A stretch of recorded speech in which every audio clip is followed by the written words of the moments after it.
Election commission کے اہم اجلاس کا اعلامیہ جاری کر دیا گیا۔ الیکشن کمیشن کا آئین اور قانون کے مطابق سینٹ انتخابات کروانے پر اللہ کا شکر ادا کرتے ہیں۔ اعلامیے کے مطابق الیکشن کمیشن ایک آئینی اور آزاد ادارہ ہے۔ وفاقی وزراء کی پریس کانفرنس اور وزیر اعظم کے خطاب کو سن کر بہت دکھ ہوا۔ کسی کی خوشنودی کے لیے آئین اور قانون نظر انداز نہیں کر سکتے اور نہ ہی ترمیم کر سکتے ہیں۔ آپ کو اپڈیٹ کر رہے ہیں کہ انہوں نے کہا کہ آئین اور قانون نظر انداز نہیں کر سکتے اور نہ ہی ترمیم کی جا سکتی ہے۔ قانون کے مطابق سینٹ انتخابات کروانے پر اللہ کا شکر ادا کرتے ہیں۔ اعلامیے میں یہ بھی کہا گیا کہ الیکشن کمیشن کے اہم اجلاس میں الیکشن کمیشن کا آئین اور قانون کے مطابق سینٹ انتخابات کروانے پر اللہ کا شکر ادا کرتے ہیں۔ الیکشن کمیشن ایک آئینی اور آزاد ادارہ ہے۔ وفاقی وزراء کی پریس کانفرنس اور وزیر اعظم کے خطاب کو سن کر بہت دکھ ہوا۔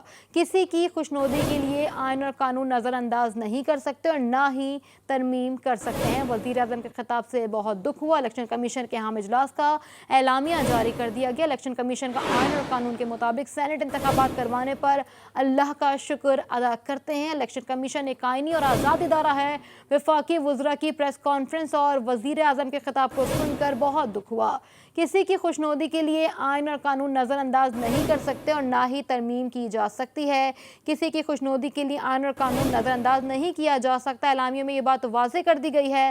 الیکشن کمیشن کا آئین اور قانون کے مطابق سینٹ انتخابات کروانے پر اللہ کا شکر ادا کرتے ہیں۔ اعلامیے کے مطابق الیکشن کمیشن ایک آئینی اور آزاد ادارہ ہے۔ وفاقی وزراء کی پریس کانفرنس اور وزیر اعظم کے خطاب کو سن کر بہت دکھ ہوا۔ کسی کی خوشنودی کے لیے آئین اور قانون نظر انداز نہیں کر سکتے اور نہ ہی ترمیم کی جا سکتی ہے۔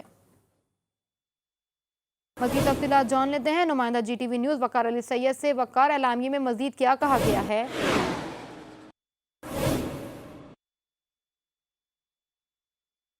الیکشن کمیشن کے اہم اجلاس کا اعلامیہ جاری کر دیا گیا۔ الیکشن کمیشن کا آئین اور قانون کے مطابق سینٹ انتخابات کروانے پر اللہ کا شکر ادا کرتے ہیں۔ اعلامیے کے مطابق الیکشن کمیشن ایک آئینی اور آزاد ادارہ ہے۔ وفاقی وزراء کی پریس کانفرنس اور وزیر اعظم کے خطاب کو سن کر بہت دکھ ہوا۔ کسی کی خوشنودی کے لیے آئین اور قانون نظر انداز نہیں کیا جا سکتا ہے۔ کسی کی خوشنودی کے لیے آئین اور قانون نظر انداز نہیں کیا جا سکتا۔ الیکشن کمیشن کا متن کسی کی خوشنودی کے لیے آئین اور قانون نظر انداز نہیں کر سکتے۔ اعلامیے میں یہ بات واضح کر دی۔ وزیر اعظم کے خطاب کو سن کر بہت دکھ ہوا۔ الیکشن کمیشن ایک آئینی اور آزاد ادارہ ہے۔ الیکشن کمیشن کے اہم اجلاس کا اعلامیہ بھی جاری کر دیا گیا ہے۔ مزید تفصیلات جان لیتے ہیں وقار علی سید سے۔ وقار، اپڈیٹ کیجیے گا۔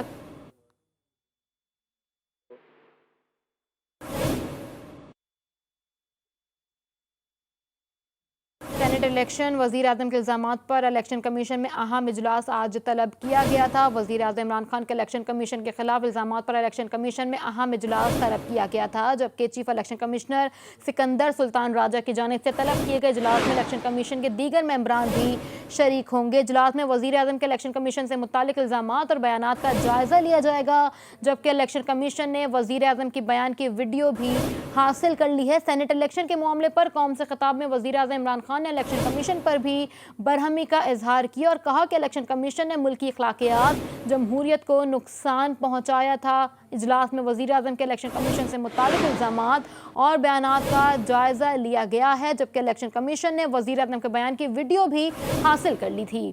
وزیر اعظم عمران خان کے الیکشن کمیشن کے خلاف الزامات پر الیکشن کمیشن میں اہم اجلاس آج کیا گیا ہے۔ چیف الیکشن کمشنر سکندر سلطان راجہ کی جانب سے طلب کیے گئے اجلاس میں الیکشن کمیشن کے دیگر ممبران بھی شریک ہوئے ہیں۔ اجلاس میں وزیر اعظم کے الیکشن کمیشن سے متعلق الزامات اور بیانات کا جائزہ لیا گیا، جبکہ الیکشن کمیشن نے وزیر اعظم کے بیان کی ویڈیو بھی حاصل کر لی تھی۔ الیکشن کمیشن کے اہم اجلاس کا اعلامیہ جاری کر دیا گیا۔ الیکشن کمیشن کے اجلاس میں یہ کہا گیا کہ آئین اور قانون کے مطابق سینٹ انتخابات کروانے پر اللہ کا شکر ادا کرتے ہیں۔ اعلامیے کے مطابق الیکشن کمیشن ایک آئینی اور آزاد ادارہ ہے۔ وفاقی وزراء کی پریس کانفرنس اور وزیر اعظم کے خطاب کو سن کر بے حد دکھ ہوا ہے۔ کسی کی خوشنودی کے لیے آئین اور قانون نظر انداز نہیں کر سکتے اور نہ ہی کوئی ترمیم کی جا سکتی ہے۔ مزید اس پہ بات کرنے کے ہمارے ساتھ موجود ہیں تجزیہ کار مظہر بڑلاز۔ مظہر صاحب، آپ کے وقت کا بہت شکریہ۔ اعلامیہ جاری کر دیا گیا ہے، کیا کہیں گے، کیا موقف ہے آپ کا؟ میرا یہ خیال ہے کہ ہماری سیاسی جماعتوں کو آئینی اداروں کا اور آئین کا احترام ملحوظ خاطر رکھنا چاہیے۔ اب وزیر اعظم پاکستان نے رات جو باتیں کی وہ 2017 کے جو الیکشن ایکٹ ہے اس کی بالکل آپ ایک آئینی ادارے کے بارے میں بات کرنے سے پہلے وزیر اعظم صاحب کو چاہیے تھا کہ وہ قانونی ماہرین سے بات کرتے. ان کے پاس بہت سے قانونی ماہرین ہیں. ان کے پاس ڈاکٹر بابر اوان ہیں، ان کے پاس بیرسٹر علی ظفر ہیں، ان کے پاس فواد چودھری ہیں، شہزاد اکبر ہیں، بہت سے لوگ ہیں. لیکن وزیر اعظم نے تقریر کرتے وقت ایک آئینی ادارے کو رگیدنے کی کوشش کی. میں سمجھتا ہوں کہ یہ وہی آئینی ادارہ ہے جس نے سینٹ کا الیکشن بڑے اچھے طریقے سے کرایا. اب اگر سیاسی پارٹیوں کے لوگ بکے ہیں یا سیاسی پارٹیوں کے لوگوں نے ادھر ادھر ووٹ دیے ہیں تو اس میں الیکشن کمیشن کا تو قصور نہیں. اب خاص طور پر انہوں نے اسلام آباد کا جو تذکرہ کیا وفاق کی سیٹ کا، تو دیکھیے وفاق میں پیپلز پارٹی کے سینیٹر یوسف رضا گیلانی بنے اور اسی ایوان سے پی ٹی آئی کی خاتون رکن فوزیہ ارشد بنی. اگر گیلانی صاحب کا الیکشن غلط ہے تو پھر فوزیہ ارشد کا کیسے ٹھیک ہو گیا؟ آج میں دیکھ رہا تھا کہ سندھ اسمبلی میں بھی شور پڑا ہوا ہے کہ وہاں جی ڈی اے کے اراکین کا یہ کہنا ہے کہ ایم ٹو ایم نے اور پی ٹی آئی نے ہمیں ووٹ نہیں دیے. تو یہ اتحادیوں کا آپس کا اختلاف ہے. اس میں جی. سینٹ کا کے لیے الیکشن کمیشن کی طرف سے قصوروار ہو گیا. مجھے تو یہ نہیں سمجھ آتی کہ یہ سیاسی پارٹیاں کیوں جو فیصلہ ان کے حق میں ہو اس کو کہہ دیتی ہیں حق انصاف کی فتح ہے، اور جو ان کے خلاف اگر کچھ چیز آ جائے تو یہ سیاسی پارٹیاں کہتی ہیں کہ جی انصاف کا قتل ہو گیا ہے، ہمارے ساتھ ظلم ہو گیا ہے، زیادتی ہو گئی ہے.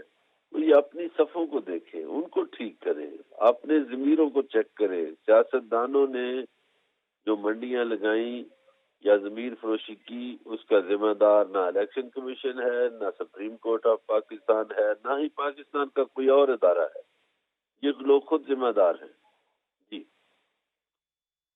ٹھیک ہے، مظہر اللہ صاحب ہمارے ساتھ موجود ہیں. مظہر صاحب ساتھ ہی رہیے گا، ایک بار رک کریں گے متین حیدر صاحب کی جانب. متین صاحب، کل اعتماد کا ووٹ بھی لیا جائے گا، کیا کہیں گے اس پر؟ کیا تجزیہ ہے؟ وزیر اعظم نے کہیں اڑتا تیر تو اپنی جانب نہیں لے لیا؟ جی، آپ نے بڑا خوبصورت سوال کیا کہ وزیر اعظم نے اڑتا ہوا اپنی طرف لیا. یہ ایک پولیٹیکل رسک ضرور ہے اور بہت بڑا رسک انہوں نے لیا ہے، لیکن ساتھ ہی جس طرح انہوں نے قوم سے خطاب میں کہا کہ وہ جمہوریت پر یقین رکھتے ہیں، اکاؤنٹیبلٹی پر یقین رکھتے ہیں، اور انہوں نے یہ بھی کہا کہ انہیں یقین ہے کہ وہ اپنے پارٹی اور اپنے اتحادیوں سے اعتماد کا ووٹ لیں گے. لیکن میں یہاں مظہر بلال صاحب کی بات سے اتفاق کروں گا. یہ جو ہارس ٹریڈنگ ہے، وفاداریاں بدلنے کا جو کلچر ہے، جو سینٹ کے انتخابات میں جو کروڑوں روپے کی بولی لگتی ہے، یہ بالکل مظہر صاحب نے جی. صحیح کہا کہ اس کی ذمہ دار نہ تو پاکستان کی اسٹیبلشمنٹ ہے، نہ ہی پاکستان کے آئینی ادارے ہیں. اس کی ذمہ دار پاکستان کا پولیٹیکل کلچر اور پولیٹیکل پارٹیز ہیں. اس سسٹم کو جسے کہہ رہے ہیں اس کی تطہیر کرنی ہوگی، اس کے اندر سے ان خرابیوں کو دور کرنا ہوگا، تبھی ہم اپنی ڈیموکریسی کو، پارلیمنٹری سسٹم کو بہتر بنا سکتے ہیں. اور یہ جو ہارس ٹریڈنگ ہوئی ہے اس دفعہ سینٹ کے الیکشن میں، جس طریقے سے ویڈیو کلپس آئے، ساری چیزیں آئیں، اس کا وزیر اعظم عمران خان نے بھی ذکر کیا، لیکن وہ بے بس کا اظہار کر رہے تھے کہ اداروں کو اس کا نوٹس لینا چاہیے تھا. اداروں میں تو وہ خود بھی شامل ہیں، پرائم منسٹر آفس کے وہ ہیڈ ہیں، وزیر اعظم پاکستان ہیں، وہ خود ریکویسٹ کر سکتے تھے دیگر اداروں کو کہ اس کا نوٹس دیا جائے. لیکن یہاں پر اب لگتا یہ ہے کہ کرپشن، جس طرح کل وزیر اعظم عمران خان نے ذکر کیا، اتنی ڈیپ روٹڈ ہو چکی ہے کہ اب کرپشن کا خاتمہ جو ہے وہ ناممکن نظر آتا ہے، بلکہ وہ ہمارے پولیٹیکل سسٹم کا بھی حصہ بن گئی ہے. تو کل بالکل وزیر اعظم نے اڑتا تیر لیا ہے، اور اگر وہ کل اعتماد کا ووٹ لینے میں کامیاب ہو جاتے ہیں، جو مطلوبہ اکثریت ہے، اگر کم از کم بھی وہ 175 ووٹ لے جاتے ہیں، اگر اس سے زیادہ لے جاتے ہیں، تو پھر یقینی طور پہ پارلیمنٹ کا ان کے اوپر بھرپور اعتماد ہوگا. اور اگر یہ ایسا نہیں ہوتا تو پھر اس صورت میں ملک میں جو پولیٹیکل کرائسس ہے، سیاسی بحران ہے، وہ شدید ہوگا. اس کے بعد کیا آگے منظرنامہ ہوگا؟ وزیر اعظم آیا صدر کو ایڈوائس دیں گے اسمبلیاں تحلیل کرنے کی یا نہیں دیں گے؟ یہ تمام تر چیزیں آج وہ شام پارلیمانی پارٹی کے اجلاس میں طے کر رہے ہیں. لیکن آج وہ اپنے ارکان جی. کو ہدایت کریں گے کہ وہ کسی بھی صورت میں جو ہے اسلام آباد سے باہر مت جائیں اور کل کے اجلاس میں اپنی حاضری کو یقینی بنائیں. دوسری طرف اگر ہم دیکھیں تو پی ٹی آئی کے اندر اس وقت یقینی طور پہ ناراض ارکان کا گروپ موجود ہے. اس کی بڑی وجہ وزیر اعظم کا اپنے ہی ارکان پارلیمنٹ کے ساتھ عدم انٹریکشن ہے. 2.5 برسوں کے بعد آ کے اراکین قومی اسمبلی کے ساتھ ملنا اور ان کو یقین دہانی کرانا کہ آپ کے تحفظات دور ہوں گے. میں یہ سمجھتا ہوں کہ یہ انیشیٹو اور اقدام انہوں نے بہت لیٹ لیا. یہ اگر اول دن سے ہی اپنے پارلیمنٹیرین کے ساتھ انٹریکشن رکھتے, ان کے تحفظات دور کرتے اور جس نعرے کو وہ بنیاد بنا کر الیکشن میں آئے اور اقتدار میں آئے, اس کے اوپر بھی وہ قوم کے سامنے یقینی طور پہ اگر کوئی چیزیں سامنے رکھتے, کوئی پرفارمنس انڈیکیٹرز دکھاتے, تو آج سینٹ کے الیکشنز میں یہ صورتحال نہ ہوتی کہ تمام تر سپورٹ کے باوجود ان کے کینڈیڈیٹ عبدالحفیظ شیخ کو جسے کہتے ہیں ایک شدید ترین شکست کا سامنا کرنا پڑا, جس سے حکومت کی ساکھ کو بڑا دھچکا لگا. یہ دھچکا اب کل بہتر ہو سکتا ہے, یہ جو داغ لگا ہے یہ کل دور ہو سکتا ہے اگر وزیر اعظم اعتماد کا ووٹ حاصل کر لیتے ہیں. اور اعتماد کا ووٹ اگر حاصل کر لیتے ہیں تو اس کے بعد وزیر اعظم جو ہے وہ کابینہ میں بھی رد و بدل کریں گے, اور آگے ان کے لیے جو ہے وہ بہت ساری جو انہوں نے پاسٹ میں غلطیاں کی ہیں ان سے وہ سبق سیکھنا ہوگا انہیں, اور آئندہ ان غلطیوں کو نہیں دہرانا ہوگا. جی ٹھیک ہے متین صاحب, آپ نے کہا کہ حفیظ شیخ کو شدید ترین شکست کا سامنا کرنا پڑا. ساتھ ہی رہے گا, رخ کریں گے مظہر برلاس کی جانب. مظہر صاحب کیا کہیں گے کہ اتنی تبدیلی آئی ہے کل کی صورتحال کے بعد, ایک خطاب کے بعد ایک نئی تبدیلی ہم دیکھ رہے ہیں؟ دیکھیے, اس میں جو بات متین حیدر صاحب نے کی ہے کہ وہ ازالہ کریں گے, میرا خیال ہے یہ اعتماد کا ووٹ لینے کا فیصلہ اس لیے انہوں نے کیا کہ پھر وہ 3 ماہ کے لیے عدم اعتماد سے بچ جائیں گے. کیونکہ اگر وزیر اعظم یا وزیر اعلیٰ کوئی بھی اعتماد کا ووٹ لے لے تو پھر 3 ماہ تک عدم اعتماد کی تحریک پیش نہیں ہو سکتی. تو ایک تو وزیر اعظم نے یہ کوشش کی ہے کہ وہ عدم اعتماد سے بچ جائے, لیکن میری یہ گزارش ہے کہ وزیر اعظم فکر کرے ان کی جو پنجاب میں حکومت ہے اس کی, کیونکہ یہ جو پی ٹی آئی کے بہت سے اراکین ناراض ہوئے, اس کی وجہ پنجاب کے وزیر اعلیٰ عثمان بزدار ہیں. اور بڑے حسن اتفاق کی بات ہے کہ وہ جو ناراض اراکین ہیں ان کا تعلق بھی جنوبی پنجاب سے ہے اور وزیر اعلیٰ پنجاب کا تعلق بھی جنوبی پنجاب سے ہے. تو وہ جو ناراض اراکین ہیں وہ تو اپنے غصے کا اظہار انہوں نے کیا ہے. میرے ساتھ کئی لوگ رابطے میں ہیں, انہوں نے کہا کہ ہم عثمان بزدار کی سے نالا ہے.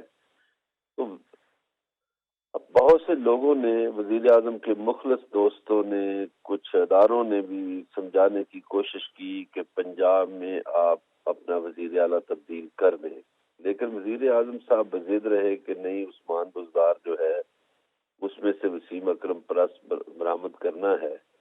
وسیم اکرم نے بھی کہا کہ سر جی میرا نام استعمال نہ کریں, مجھے کیوں بدنام کر رہے ہیں, میں اتنا برا بالر نہیں تھا.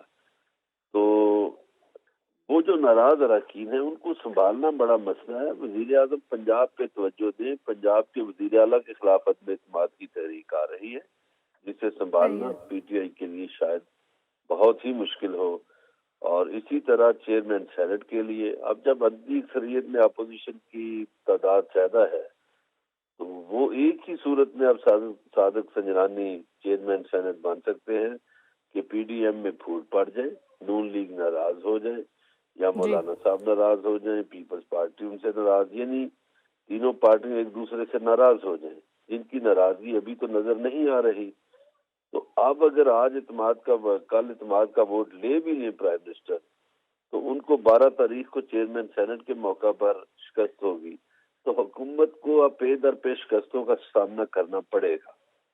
آج مجھے یہ بتائیے کہ اگر وزیر اعظم نے غیر منتخب مشیر نہ بنائے ہوتے, کیا ان کو شہزاد اکبر صاحب نے ووٹ دینا ہے, وقار مسعود صاحب نے ووٹ دینا ہے, ڈاکٹر عشرت حسین نے ووٹ دینا ہے, ڈاکٹر بابر اعوان نے ووٹ دینا ہے, ندیم بابر نے ووٹ دینا ہے, یا امیر اسلم نے ووٹ دینا ہے؟ تو انہوں نے جو منتخب اراکین کو نظر انداز کیا اور غیر منتخب لوگوں کو مختلف عہدے بانٹے, اس میں سے ظاہر ہے جو منتخب لوگ ہیں انہوں نے اپنے غصے کا اظہار کیا اور وہ اظہار کریں گے.